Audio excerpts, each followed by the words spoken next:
Hello there, and welcome to A Brit Talks Vintage TV with me, Jamie Dyer. I don't know about you, but I enjoyed ITV's recent Coronation Street and Emmerdale Corriedale crossover, a special episode to promote the new Power Hour of soaps broadcast every night on the channel. I haven't watched either soap regularly for years, but I tuned in because it was an event, an opportunity to see popular characters converse, and perhaps the hope of the history of both shows being honoured in some way. Excitingly, my hopes were answered. The cinematic presentation of the car crash and the way these characters came together was well put together for what it was. Clearly, a lot of thought had gone into the execution, and the cast delivered. For me, a throwback fan of both shows past, the moment of wow came when Ken Barlow and Eric Pollard shared a scene for the first time. It was a throwaway scene that didn't add much to the plot, but it was necessary. Even if you've never watched either show, you'll know of Ken and Eric. They are a constant and a route back to each show's respective origins. Bill Roache has been in Coronation Street since the first episode in 1960. Viewers have watched Ken's life unfold and shared in every piece of drama he has endured. Chris Chittle joined Emmerdale Farm in 1986, and Eric has been a man of many guises and eras. Both characters witnessed the evolution of their shows, from kitchen sink tea time fodder to today's soapy tension roundabout of secrets and murders. When I watched the episode of Emmerdale before Corriedale, I was struck by the difference in feel to the show of yesteryear, a far cry from the kitchen table of Annie Sugden. Allow me to digress a little here with Ma Sugden in mind, and I ask you, what would Corriedale have looked like 40 years ago? 1986 was a time when both shows sought to reinvent themselves.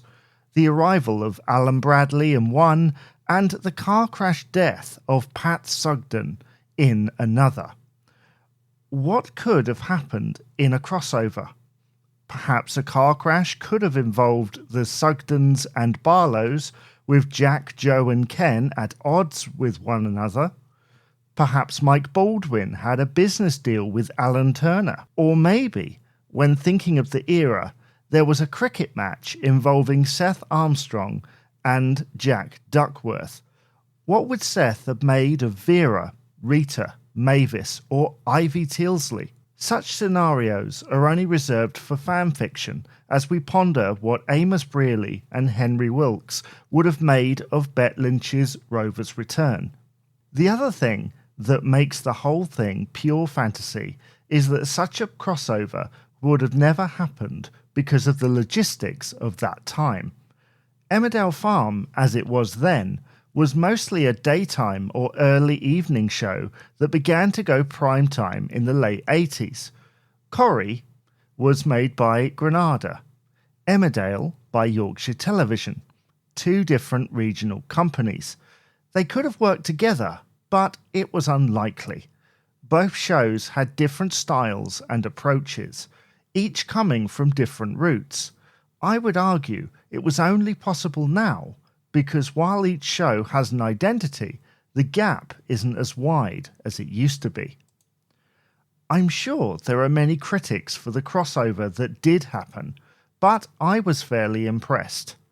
There may have been other times it would have been excellent, such as during the era of the Tates in the early 90s, but they chose to do it at the right time.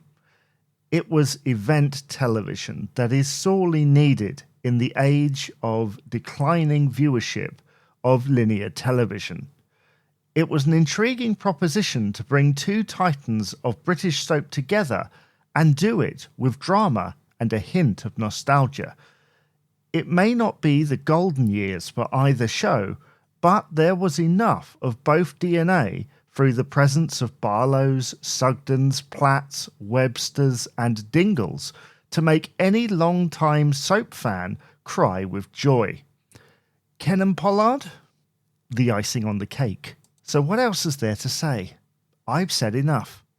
If you have anything to say about the shows mentioned in this podcast, you can email jamie@oldtimereview.co.uk, tweet at oldtimereview on X, or check out the Facebook page, Old Time Review.